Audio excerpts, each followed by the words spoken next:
There will be days when you feel like you're falling apart, when the weight inside you is too heavy to name, when sadness wraps around your chest like a chain, and nothing feels real anymore. You wake up tired, you go through the motions, you smile in public and collapse in private, and you whisper to yourself, "What's wrong with me?" But here's the truth. There's nothing wrong with you. You're human. You're feeling deeply in a world that often wants you to stay numb. Let the ache be real, but not permanent. When you breathe with awareness, you return to something deeper than emotion. You return to the observer behind the emotion, the calm place within you that is always untouched, even by the worst storms. It's not dramatic, it's not impressive, but it is powerful. This is the first Stoic habit of healing. Be with what is. Don't run, don't fix, don't numb, just breathe and notice. This is how sadness feels in my body. This is how heaviness feels in my chest. This is where my mind goes when I'm hurting. Observation is liberation, because once you can observe your pain, you are no longer fully identified with it. You are not the sadness. You are the one who sees it. That distance, that gentle separation, is the first light in the darkness. It's the moment you stop drowning and start floating. Still in the water, yes, but with your head above the surface. And in that space, healing can begin. Don't underestimate this. Don't rush past it. Don't tell yourself it's not doing enough. Breathing is the most ancient, most human, most sacred act of all. It's the first thing you did when you came into this world. It's what sustains you without asking anything in return. So honor it. When everything else feels like too much, when your heart is tired and your spirit is low, start here. One breath, then another, then one more, until your nervous system begins to quiet, until your mind softens its grip, until your body remembers that it is safe to just be. You don't have to heal it all today. You don't even have to understand it all. You just have to stay with yourself without trying to escape. That is strength. That is courage. That is Stoicism in its most compassionate form. Not cold, not detached, but clear, rooted, present. And it all begins with one decision. I will not abandon myself today. I will stay. I will breathe. I will be still. Part 2. Write without judgment. Let the darkness speak its name. When the weight in your chest becomes too heavy to carry in silence, when the thoughts in your head circle like storms without exit, when you feel like something deep inside is unraveling, but you can't find the words to explain it. Write, not to be eloquent, not to be impressive, not to create art, but to release pressure. Because what you refuse to express will find other ways to escape, through anxiety, through outbursts, through numbness, through exhaustion. But the page never judges you. The page never interrupts. The page never demands that you make sense. It simply holds, like a silent friend, like the Stoics' internal log of the soul. Marcus Aurelius never meant for his meditations to be published. He was journaling to survive, to reflect, to anchor himself in chaos, to wrestle with fear and fatigue and grief, all while ruling an empire. That is the practice. You don't need a ritual. You don't need beautiful notebooks or fancy prompts. You need only this: the willingness to meet your own darkness on the page. Start here. Right now, I feel. I don't know what to do with this pain, but I know it's there. I am angry that I miss the version of myself who I wish someone would just understand that. This is not weakness. This is radical honesty. This is emotional housekeeping. The Stoics didn't hide from their inner storms. They documented them. They faced them. They pulled them out into the light of reason and stripped them of power by giving them names. Because when you name something, it begins to lose its grip. When you describe sadness, it stops being a fog and starts being a shape. a defined thing, something you can study, engage with, learn from, and eventually release. Writing transforms pain into clarity, but here's the key: no judgment. This is not a performance. No one is watching. You don't need to sound wise. You don't need to have solutions. You only need to tell the truth. Truth is the first act of liberation. Let your writing be messy. Let it be dark. Let it contradict itself. Let it wander, because pain rarely moves in straight lines, so your words don't need to either. Write as if you are cleaning out a wound. It may sting, but what you remove will make space for healing. Write as if no one will ever read it, because they won't. Because this is not for the world, this is for you. Your sadness deserves a voice, not because it should take over, but because it must be heard before it can be released. The Stoics never told you to suppress emotion, they told you to understand it. Seneca wrote, "We suffer more in imagination than in reality." And imagination is a runaway train, unless we slow it down by writing. Even the strongest minds break. Even Stoic hearts bend under pressure. But the question is not, will I feel sadness? The question is, what will I do with it? Because sadness is not your enemy. Avoiding it is. Shaming it is. Trying to bury it beneath distraction and noise. That is what keeps you stuck. This isn't a video about pretending to be okay. It's about standing in the storm with your eyes open. It's about returning to your body, reclaiming your breath. Writing makes thoughts visible. When they're visible, they can be challenged. When they're challenged, they can be changed. And when they're changed, your inner world begins to realign with reality. Not fear, not shame, not assumption. And sometimes, what you find when you write isn't even what you expected. You begin with sadness, but uncover exhaustion. You begin with anger, but uncover betrayal. You begin with numbness, but uncover a longing for meaning. The Stoic understands that what lies beneath pain is often more important than the pain itself. So when you feel broken, when everything inside you is heavy, confused, hopeless, don't just sit in it. Translate it through ink, through breath, through unfiltered honesty, even if you don't feel like it, even if you think it won't help. 5 minutes, 1 page, let it out. And when you're done, don't reread it, don't fix it, don't analyze it, close the journal, walk away. You've done what most people never do. You've brought your inner chaos into the light. You've made the unconscious conscious. You've honored your pain without letting it become your identity. That is Stoicism, not the absence of feeling, but the presence of structure, not pretending everything is fine, but giving your sadness a safe container so it doesn't spread, infect, or overwhelm. The page is your sanctuary.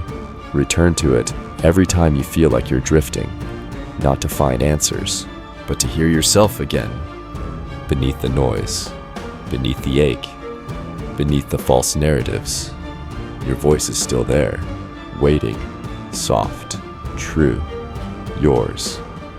Part 3. Go for a silent walk. Let movement pull you out of your mind. When sadness begins to calcify in the body, when the mind becomes a prison of looping thoughts, when even breathing or writing feels too heavy to initiate, move your body, walk, silently, without music, without distraction, just you, your breath, and the ground beneath your feet. There is something ancient and sacred about walking. It is how humans have journeyed through confusion for thousands of years. It is how we've processed grief, navigated uncertainty, and reconnected with the pulse of the present moment. The Stoics were walkers. They didn't just sit and meditate on wisdom. They walked with it. They took their questions to the earth. Marcus Aurelius wrote his meditations in his tent between battles. Epictetus taught in courtyards, often walking as he spoke. Seneca found clarity in nature, even as chaos unfolded around him, because they knew movement is medicine, sadness is heavy, but it is not immovable.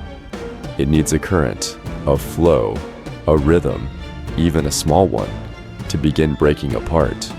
When you walk, something shifts. You're no longer fully inside your thoughts.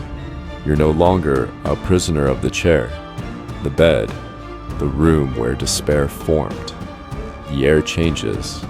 Your posture changes. The world reveals itself again, not in loud ways, but in quiet reminders.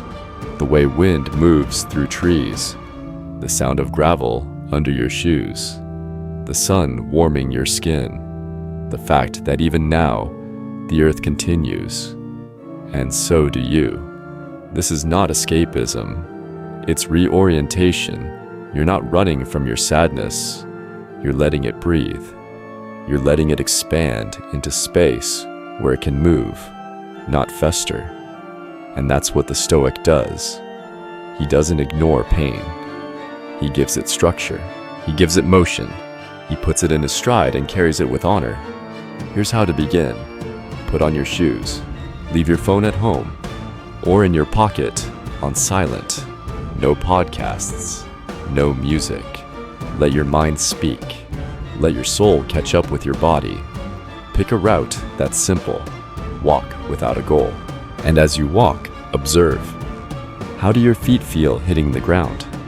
What thoughts arise? What emotions are trying to get your attention? Can you name them?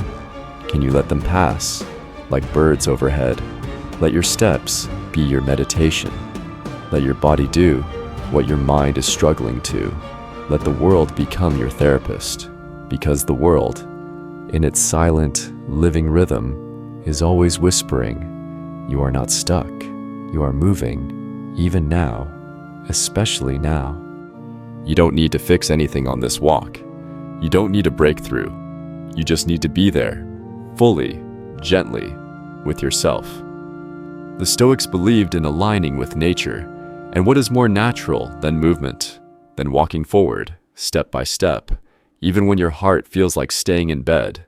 You don't have to walk fast. You don't have to walk far. You only have to walk fully, with presence.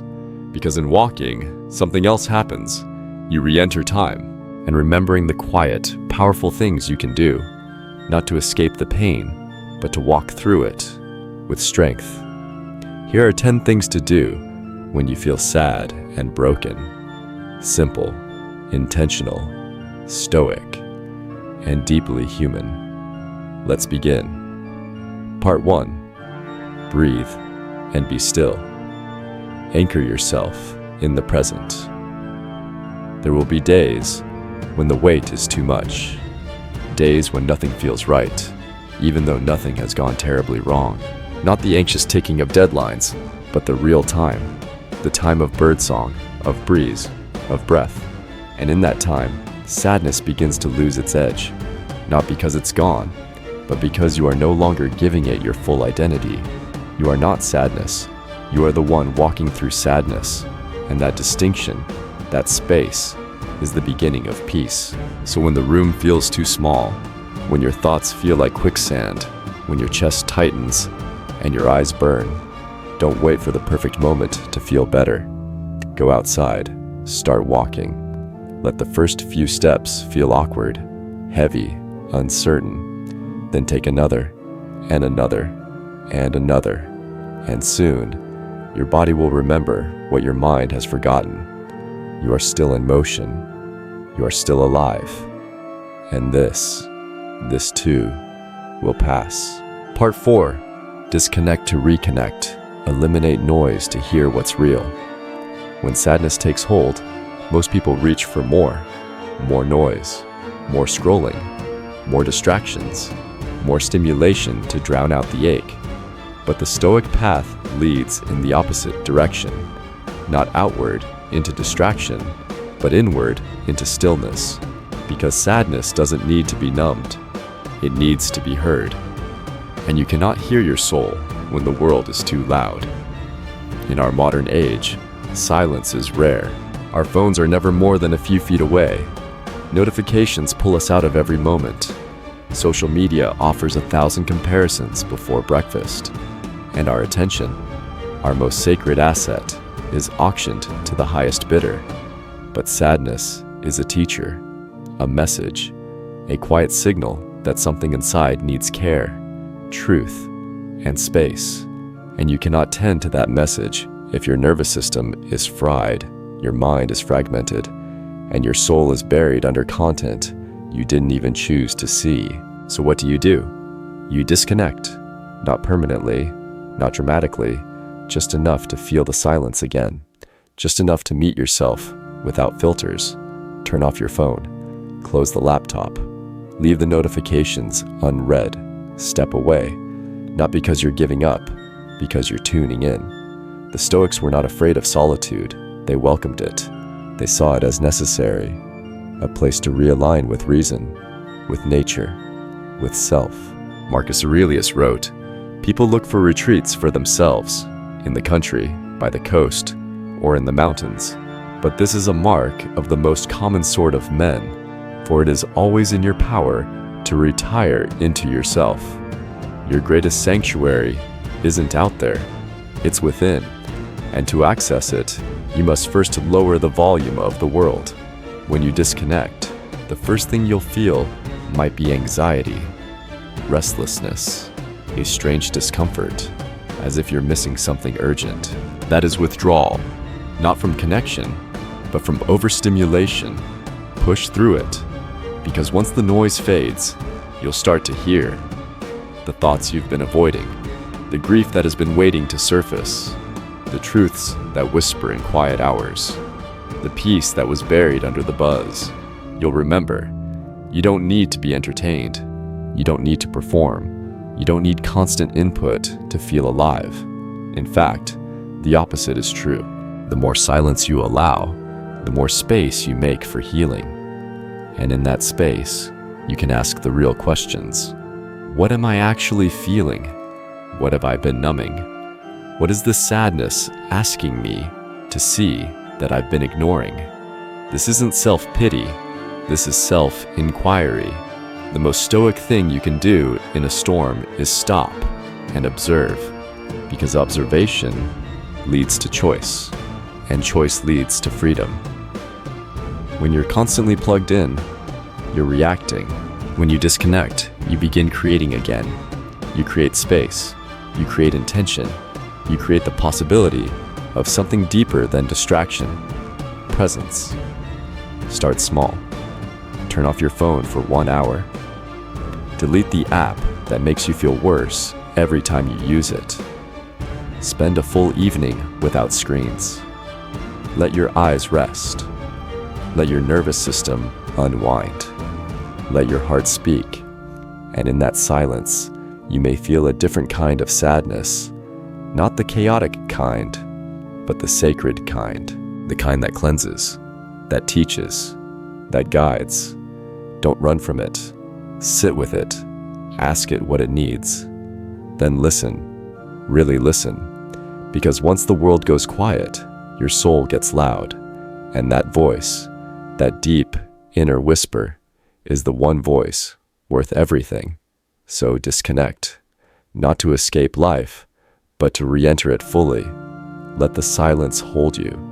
Let the stillness restore you. Let the absence of noise become the presence of clarity. This is not withdrawal. This is return to what's real. Days when the pain is not sharp or loud, but dull, quiet, and constant, like a shadow that clings to you. These are the days when the soul whispers, I don't know why, but I feel broken. The Stoics never denied these moments. They did not pretend that pain was weakness or that sorrow meant failure. Instead, they taught us how to meet these moments, not with resistance, but with reverence, with presence, with breath, with stillness, to what matters, to yourself. Part 5. Read something that grounds you. Borrow the strength of those who came before. When sadness strikes, it isolates. It convinces you that no one else has ever felt this way, that your pain is unique, unrelatable, unspeakable. It traps you in a false solitude, the belief that you are utterly alone in your suffering. But the truth is, you are not alone. You have never been alone. The pain you feel has been felt by emperors, slaves, poets, warriors, mothers, exiles, by every generation that has walked this earth before you. And when your inner strength feels thin, when your own voice is too quiet to guide you, you can borrow the strength of those who came before. The Stoics were not afraid to read. In fact, they saw reading as one of the highest disciplines, not for information, but for transformation. Marcus Aurelius studied Epictetus. Epictetus honored Socrates. Seneca read the tragedies of the Greeks to better understand the soul. They read to endure. They read to remember who they were. They read to stay grounded when life threatened to pull them apart. So when you feel broken, read. Not social media, not headlines, not noise. Read what endures. Read what centers you. Read what cuts through emotion with the sword of reason. Because sadness, while real, is often wrapped in distortion. It says, "This will never pass." It says, "You are the only one." It says, "There is no way out." But when you read Marcus Aurelius writing, if you are distressed by anything external, the pain is not due to the thing itself, but to your estimate of it, and this you have the power to revoke. You remember that pain is real, but it is also manageable. You are not helpless. You are not broken beyond repair. You simply forgot how to think clearly. Reading helps you remember. Read one paragraph of Stoic text. Read one page of something timeless. Read slowly. Let the words sink into your bloodstream like a warm medicine. You don't need to read a full book. You just need one truth from one person who lived through pain and wrote it down so you wouldn't have to stay trapped in yours. Read when you feel too heavy to speak. Read when you feel too restless to sleep. Read when you feel like falling apart, because the right words can hold you together. Let your sadness be seen through the lens of wisdom. Let your confusion meet the clarity of another mind. Let your despair be interrupted by the calm logic of a philosopher who knew suffering too, and survived it. And don't just read Stoics. Read poetry if that softens you. Read scripture if that grounds you. Read ancient proverbs if they whisper truth to your bones. The point is not what you read.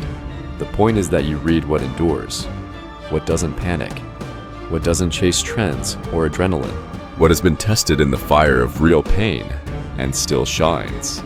Because your mind, when sad, shrinks. It loops. It forgets how vast the world is.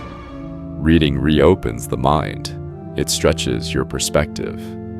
It reminds you that the world is bigger than this moment, and that you are not the first, nor the last, to feel the ache you feel now.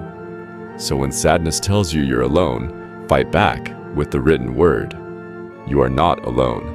You walk in the footprints of men and women who hurt and healed, who wept and rose, who wrote their pains so you could find a map in the dark.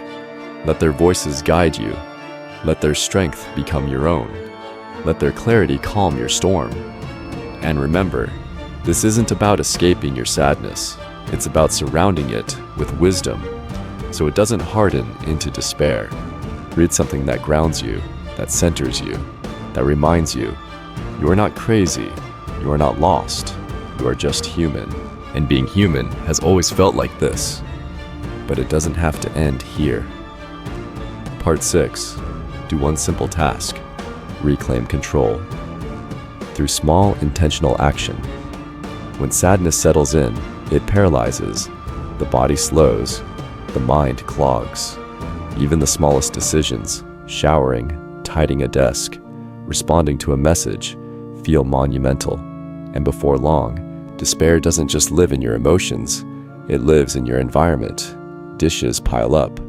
Emails go unanswered, laundry sits untouched, and the clutter around you begins to mirror the clutter within. This is where many people give in. They say, "I can't do anything today," so they do nothing, and nothing feeds the sadness, and sadness deepens the paralysis, and so the cycle continues. But the Stoic does not wait for motivation. He does not wait for the feeling to do something. He acts, not with urgency, but with precision. He reclaims agency, not with big gestures, but with small victories. The first thing to do when sadness wraps itself around your spirit is not to fix it, not to run from it, not to explain it. Just breathe and be still. Because before you can understand your pain, you must learn to sit with it. This may sound too simple to matter, but simplicity is the doorway to clarity, and clarity is the doorway to healing. And so, when you feel broken, overwhelmed, or numb, do one simple task, not 10, not a full routine, not a checklist of productivity hacks. Just one thing. Wash a single dish, make your bed, fold 3 shirts, sweep the floor, write a 2-sentence email, water the plant, take out the trash, change your shirt, open a window. That's it. You're not trying to fix your life. You're trying to remember, I still have power, even now. Seneca said, "No man was ever wise by chance." And wisdom in practice is made up of small, deliberate choices, especially when those choices are hardest to make. The Stoic understands that emotion is not the ruler of action. Action comes first. Clarity follows. Emotion reshapes itself after the body begins to move. This is why Marcus Aurelius wrote, "Do what nature demands. Get up, look sharp, help others, act like a man, be strong." He wasn't advocating for toxic bravado. He was reminding himself and us that strength is often hidden in simplicity, that getting up, brushing your teeth, or opening your journal can be a form of resistance against despair. When you do one small task, you interrupt the story your sadness is trying to write, that you are powerless, that this feeling will never pass, that everything is meaningless. But sweeping the floor says, I still care about something. Folding a shirt says, I still have dignity. Drinking a glass of water says, my body matters. Brushing your teeth says, I am not giving up. These small things aren't trivial. They are profound. They are seeds of resurrection. Because in these quiet acts, you start building momentum. And momentum is how the soul remembers movement. From movement comes clarity. From clarity comes purpose. From purpose comes life again. So how do you practice this? Wake up and ask, what's one small task I can do right now? Not because I feel like it, not because I want to, but because I choose to. Then do it. And once you've done it, stop. No need to push further. No need to turn it into a new standard. Just sit with the truth. You did something. And in doing so, you regained a small piece of your power. That is Stoicism, not sweeping away sadness with denial, but reclaiming agency within it. Because when the world feels out of control, when your emotions rise and fall like tides, one simple task is a statement to yourself. I still govern this body. I still own this moment. I still decide what happens next. The task doesn't have to be meaningful to others. It doesn't need to look impressive. It only needs to remind you that motion still belongs to you. And over time, task by task, step by step, your spirit will begin to rise, not in a blaze of motivation, but in the quiet dignity of someone who refused to surrender their strength to sadness. One small task, every time, until the light returns. Part 7. Talk to someone you trust. Share without needing to be fixed. When sadness lingers, it often thrives in silence. Not the healing kind of silence, the heavy kind, the kind that isolates, the kind that turns pain into shame, the kind that whispers, no one would understand this. And even if they did, they wouldn't care. But that's the lie sadness tells. The Stoics, though often seen as solitary thinkers, knew this truth well. We are not meant to carry everything alone. Seneca had Lucilius, Marcus Aurelius had Rusticus, Epictetus had trusted students and companions. They did not hide from human connection, they honored it. Because sharing your sadness is not a sign of weakness. It is a courageous act of clarity. You don't have to broadcast your suffering. You don't have to explain it to the world. You don't have to perform healing. But you do need someone you trust, someone who listens, someone who does not rush to fix, someone who can sit in the dark with you, quietly, firmly, without fear. When you speak your sadness aloud, it changes shape. What once felt monstrous inside becomes manageable outside. Words give structure to the weight. They turn chaos into language. And language, when held by another, becomes lighter. And no, the person you talk to doesn't need to have answers. They don't need to be wise, or spiritual, or trained. They just need to be there, to hear your voice when you're not strong, to witness your truth without flinching, to remind you, simply by being present, you are not alone in this. The Stoic way is not to bottle pain until it explodes. It is to channel pain into understanding. Marcus Aurelius, in the midst of war, betrayal, and unimaginable pressure, reminded himself, nowhere can man find a quieter or more untroubled retreat than in his own soul. Your breath is that retreat. It is the bridge between your body and your mind, the anchor that holds you in the present when your thoughts want to drift into the past or panic about the future. So here's the habit. When you feel sad, overwhelmed, broken, stop. Close your eyes. And sometimes, the best way to understand what you're carrying is to speak it out loud to someone who won't interrupt the process. Let go of the idea that talking about your sadness is self-pity. It's not. Self-pity says, I'm a victim, I'm cursed, the world is against me. But Stoic confession says, I am hurting, and I need to express this pain so I don't drown in it. There's a world of difference. You can be honest without collapsing. You can be vulnerable without being fragile. You can be open without being dependent. What matters is the container. Find someone who understands that silence is sometimes more powerful than advice. Someone who doesn't try to rush you into optimism. Someone who doesn't need to fix the wound. Just hold the space while you breathe through it. That could be a close friend who's seen your rawest moments, a sibling who knows your heart, a mentor who listens more than they speak, a therapist trained to meet you where you are, even a stranger if their presence is grounded and still. The Stoic does not fear leaning on others. He fears losing clarity by staying in the echo chamber of his own suffering. Because unchecked sadness, when kept silent too long, becomes distortion. You start believing falsehoods, that you're unworthy, that you're broken beyond repair, that no one else has ever felt this way. But a simple, sincere conversation can dismantle those lies. You say something you've been holding in, and they nod. They don't flinch. They don't panic. They simply say, I hear you. I'm here. You're not crazy, and you're not alone. And that small moment of human truth can begin to stitch your soul back together. So don't wait for the perfect words. Don't wait until you feel better. Don't wait until the pain reaches a breaking point.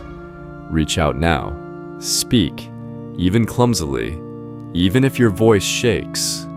Begin the sentence with, I don't know why, but I've been feeling really off lately. I'm not looking for advice. I just need to talk to someone for a bit. Can I share something that's been weighing on me? And see what happens when your pain is witnessed, not judged. Because in that witnessing, there is healing. Not the dramatic kind, but the steady kind. The quiet return to yourself through the presence of someone who holds your truth without shrinking from it. No one heals alone. Even the Stoics knew that, and neither should you. Part 8. Tend to your body. Healing starts with the physical, not the abstract. Sadness often feels like a storm of the soul, vague, emotional, mysterious. We treat it like a psychological puzzle, something to think our way out of. We analyze. We overanalyze. We try to reason through the darkness. But sometimes, sadness doesn't begin in the mind. It begins in the body. And if we neglect the body, its rhythms, its needs, its cries for care, then no amount of thinking will bring relief. Because the Stoics understood something modern life has largely forgotten. The soul and the body are not separate. They are woven together. To heal the mind, you must first respect the vessel that holds it. Epictetus, a philosopher who lived with physical disability and hardship, taught self-governance not only through thought, but through discipline, including how one treats the body. Marcus Aurelius, plagued by chronic illness and fatigue, emphasized physical endurance as a companion to mental clarity. Even Seneca advised temperance and balance in rest, nutrition, and daily habits. To care for the body is not vanity, it is philosophy.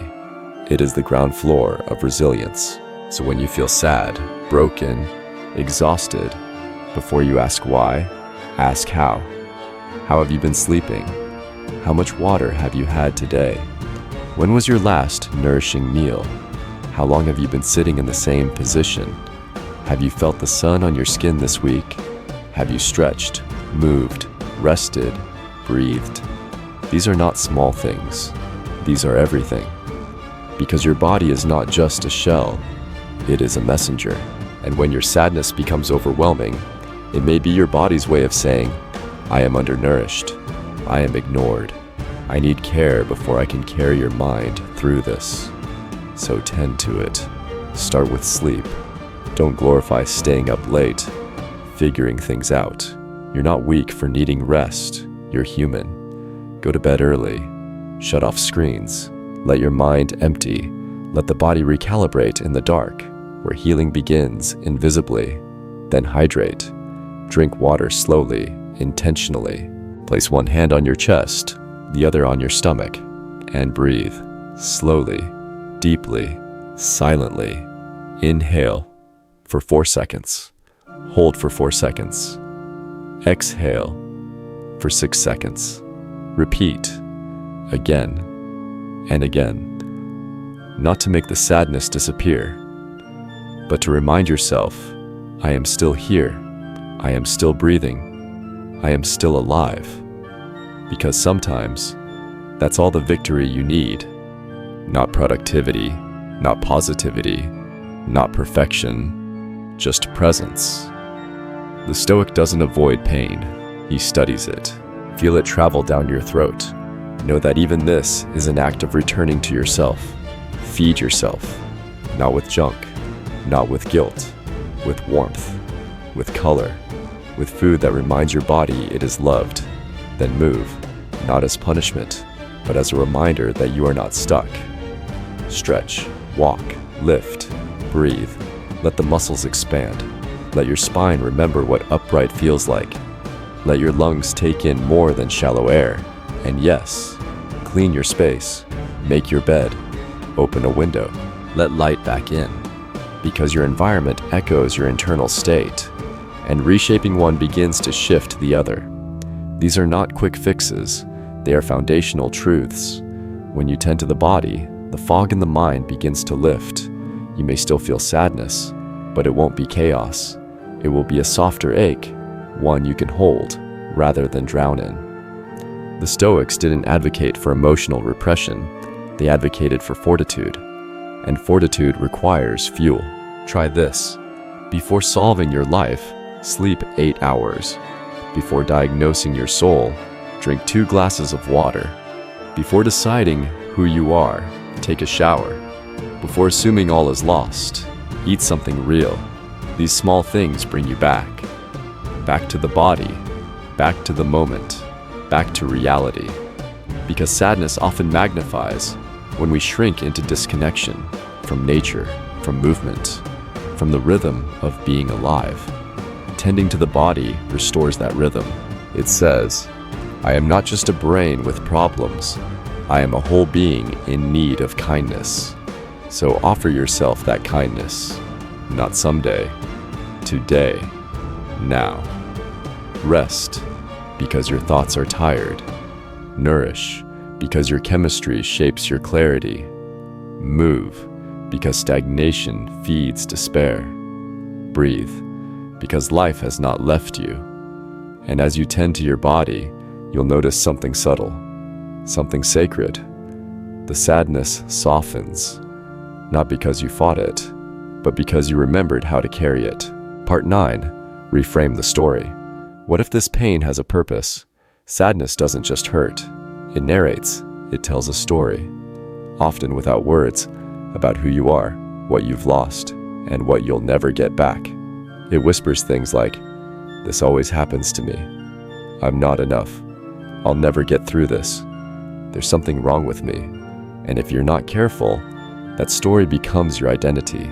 You stop seeing sadness as an experience and start believing it's who you are. But the Stoics give us a different lens. They don't deny the pain. They don't sugarcoat it. But they challenge the narrative. They ask, what if the thing you're going through isn't your destruction, but your preparation? What if this season of sadness is shaping a strength you can't yet see? What if what feels like the end is the beginning of something deeper? Marcus Aurelius wrote, "The impediment to action advances action. What stands in the way becomes the way." He wasn't being poetic. He was stating a Stoic law of life. Adversity is not an obstacle. It is an instrument. That heartbreak, maybe it's teaching you boundaries. That failure, maybe it's redirecting you to something more aligned. That loss, maybe it's carving out space for something more lasting.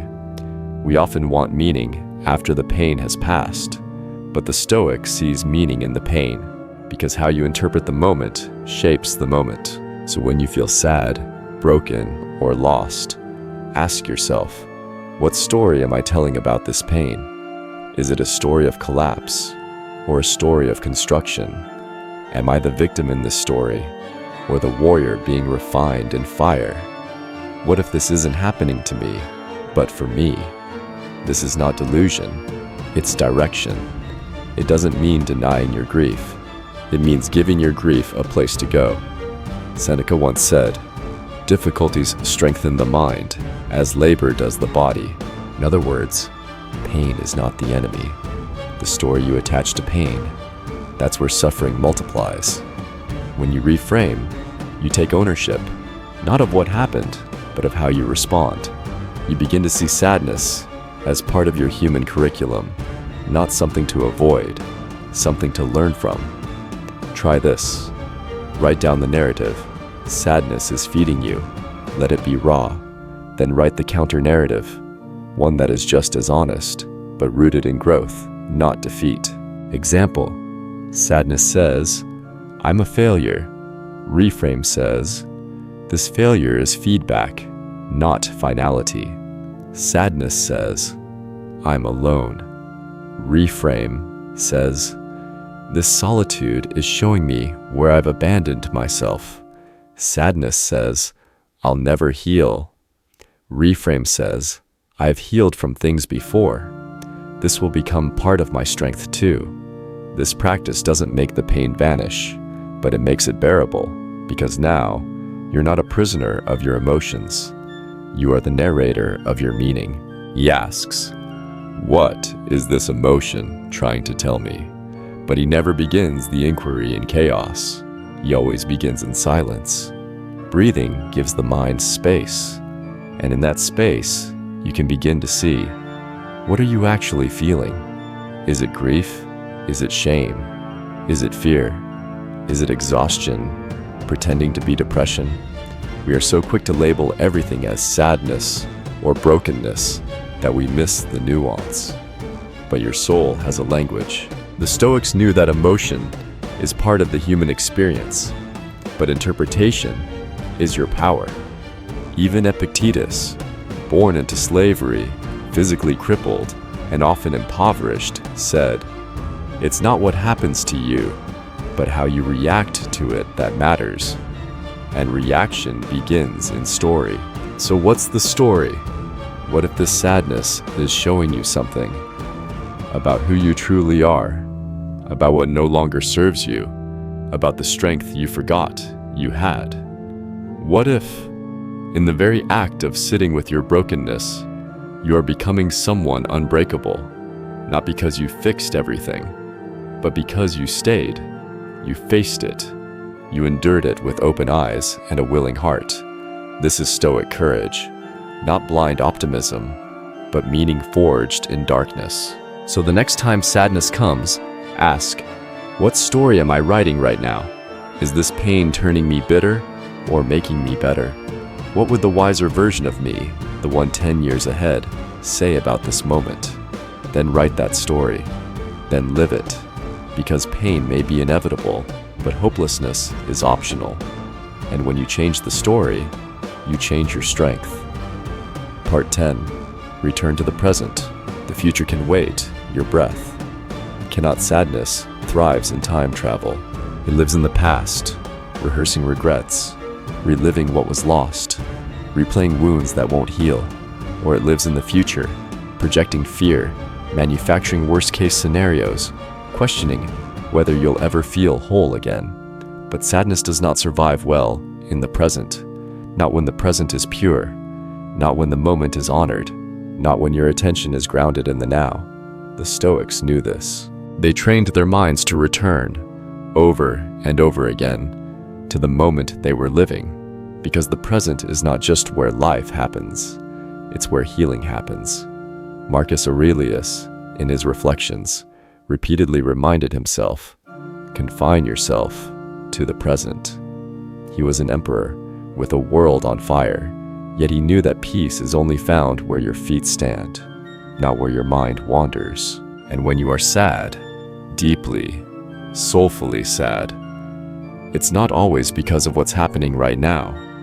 It's often because of the narrative your mind is spinning in the background. This pain will never end.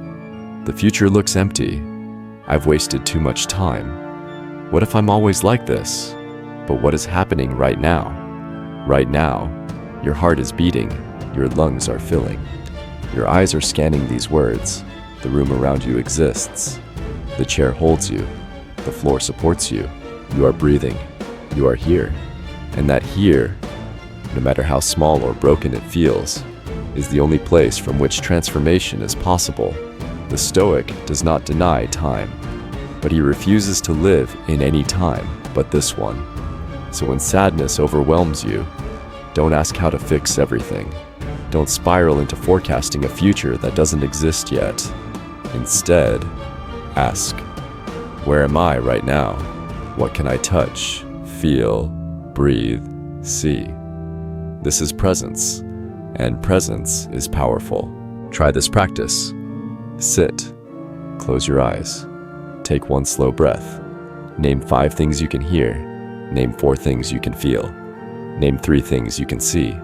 Name 2 things you can smell. Name 1 thing you are grateful for, even if it's simply still being here. This is not a game. This is a rescue. A rescue from the endless mental simulations that sadness tricks you into believing are real. The Stoics believed in preparing for the future, yes, but never at the expense of living right now. Seneca wrote, "We are more often frightened than hurt, and we suffer more in imagination than in reality." So when your mind begins to wander into fear or grief or hopelessness, pull it back, gently but firmly, not with violence, not with shame, but with sovereignty. Say, I will not abandon this moment just because it's quiet. I will not abandon this breath just because the future screams louder. Because this moment, this breath, is yours. It is your ground. It is your reset button. It is your truth. And in this present moment, most of your fears vanish. Not because they were resolved, but because they were illusions. Sadness may still sit beside you, but in the present, it no longer defines you. It becomes a visitor, not your identity. And when you start practicing presence regularly, something even more powerful happens. You remember that this moment is survivable. And if you can survive this moment, you can survive the next.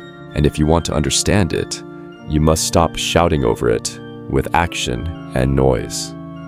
So breathe, be still, and listen. Epictetus taught that our distress comes not from events themselves, but from our judgments about them. But when you're overwhelmed, you can't distinguish between the event and the judgment.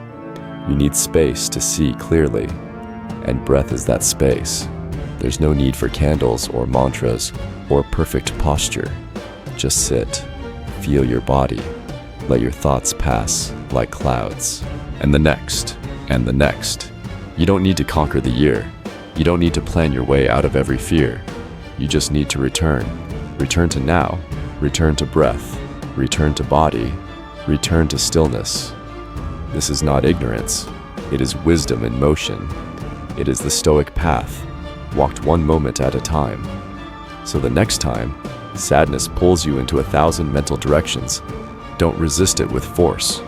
Redirect it with attention. Here I am. Here is this chair. Here is my hand. Here is the breath that no one can take from me. Everything else can wait. The world can wait. The future can wait. But your life is happening now.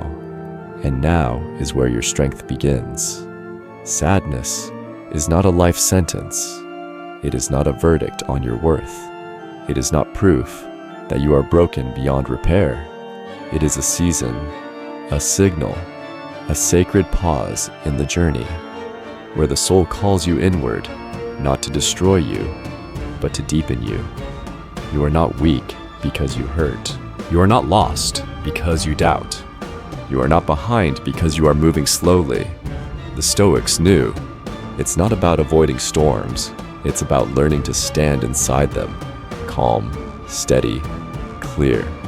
And every small action you took today, breathing, writing, walking, disconnecting, reading, completing one simple task, reaching out for connection, caring for your body, reframing your pain, returning to the present. Each one is a torch lit in the dark. Maybe you don't feel the light yet. That's okay. Keep walking. Torch by torch, moment by moment, you are building a path back to yourself. Not back to who you were before the sadness, back to someone wiser, stronger, softer, more whole. Sadness will visit again, because you are human, but next time, you won't meet it as a prisoner. You'll meet it as a craftsman, as a soul who knows this too can be shaped into strength. And so you rise, not loudly, not perfectly, but surely, relentlessly, with quiet power that no sadness can take from you. You are still here. You are still breathing. You are still becoming. And that is enough.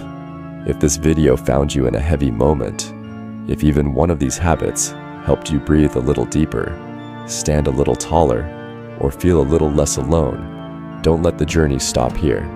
Subscribe to the channel now and join a community of thinkers, feelers, warriors, people who fall, but get back up, quietly, deliberately, powerfully. Like the video to remind yourself, I'm still here, I'm still healing. Share this with someone you love, someone who may be walking through their own silent storm. And in the comments, tell me, which of these 10 habits will you carry with you from today forward? Because healing doesn't happen in a single leap. It happens in daily steps.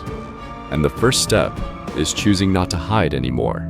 You are not your sadness. You are the strength that chooses to walk through it. And I'll walk with you, one breath, one moment, one stoic step at a time.